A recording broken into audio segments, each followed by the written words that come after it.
கலைஞர் மகளிர் உரிமை தொகை திட்டத்தில் புதிதாக சேர வரும் ஜூன் முதல் விண்ணப்பங்கள் வழங்கப்படும் என துணை முதலமைச்சர் உதயநிதி ஸ்டாலின் தெரிவித்துள்ளார். சென்னை திருவெற்றியூரில் 1500 பயனாளிகளுக்கு வீட்டுமனை பட்டாக்களை வழங்கிய பின் பேசிய அவர், சென்னையில் மட்டும் 1,38,000 பேருக்கு வீட்டுமனை பட்டாக்கள் வழங்கப்பட்டுள்ளதாகவும், கலைஞர் கனவு இல்லம் திட்டத்தில் கீழ் லட்சக்கணக்கான குடும்பங்களுக்கு வீடு கட்டி கொடுக்கப்படுவதாகவும் அவர் அப்போது தெரிவித்தார்.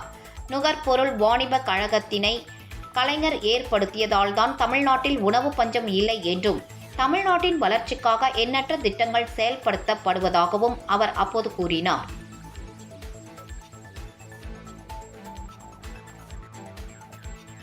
வருஷத்துக்கு பிறகு அந்த 400 பேருக்கு இன்றைக்கு இந்த மேடையில பட்டா வழங்கப்பட இருக்கின்றது. பொதுவாக இருக்க இடம், உண்ண உணவு, உடுத்த உடை, ஒவ்வொரு மனிதனுக்கும் இதுதான் அடிப்படையான தேவைகள்.